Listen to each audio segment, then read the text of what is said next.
Hello everyone, I'm going to show you how you can take these plastic lids from your recycling bin or your trash and turn them into some beautiful wreaths that you can use to decorate your home.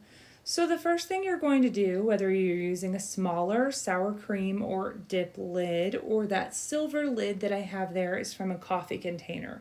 Just want to give you guys an idea of what you can use for these little wreaths. So the first thing you want to do is take a box cutter. Be really careful when you're doing this, but you're going to remove the center from these lids. So like I said, be super careful. The whole idea is that you end up with a wreath form, like you would buy in any craft store basically. So I'm making 4 in this case. You could make as many as you wanted. It's a super easy project that I think anybody could do. So I've got all 4 of these, and I've actually got some drop cloth and some ticking fabric, and I've just torn them. So you don't even have to be like a wonderful straight fabric cutter or anything to have these things around and do a good job. So what you're going to end up doing is just starting with a dab of hot glue in the edge of your lid here, and you're going to take your drop cloth and just wrap it around. You could also use ribbon for this. I think that would be really fun. It'd have to be a fairly wide ribbon to cover, but I like to use drop cloth a lot because it's a real good neutral.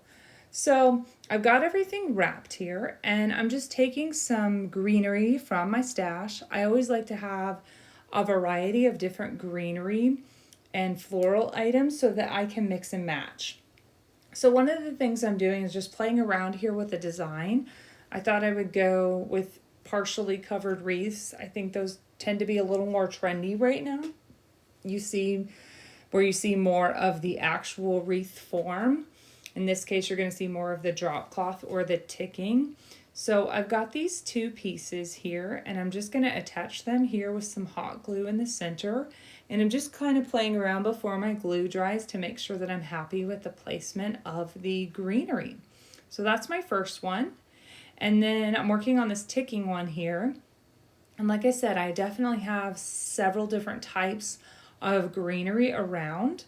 And so I just like layering and playing around with stuff before I start gluing down. That's a little tip for you, is to make sure you lay everything out on the wreath form before you start gluing, because once you start gluing, it's a lot harder to go back if you've realized you made a mistake.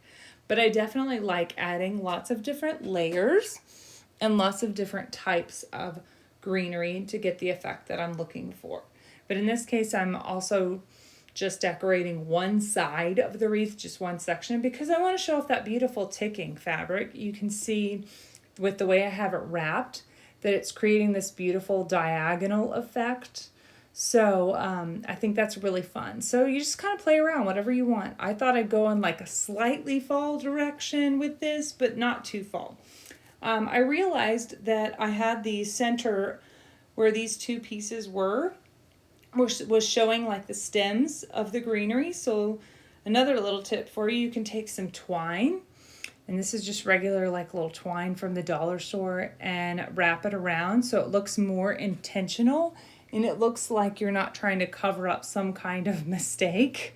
It looks more like an actual decorative piece. So you're just going to wrap this around the center there and cover the edges of that greenery.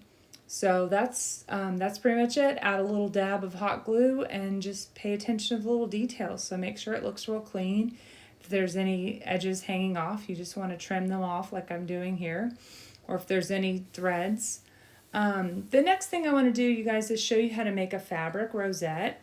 These have been around forever. You're just going to take a strip of fabric and you're going to wrap it basically around your finger as you're twisting it with your other hand, if you guys can see what I'm doing here. And it's so simple. You just kind of have to play around till you get the rhythm of it. But once you're happy with the size that you want, you're going to bring the fabric around the back side, add a little dab of your hot glue, and just press it down. And then you'll have this beautiful fabric rosette, completely no sew. And I promise you guys, anybody can do this. It's very simple. So then you have these awesome little accents that you can add somewhere on your wreath and any of the wreaths, because I just think it's a fun detail. So the next thing I'm going to do was playing around with this greenery on this wreath, and I thought it would be really beautiful to go on the outside and just have a different look. So something fun and different. I don't think I've ever really seen this where someone has put greenery on the outside of a wreath. So I thought I would give that a shot. And like I said, I've got some early fall kind of vibes going on with this wreath with the orange flower. And I also wanted to show you guys a shot of where I ended up with my little rosettes. I ended up only using 2 of them instead of the 3 that I made, but I think they turned out really fun. And like I said, I always like to layer a bunch of different greenery.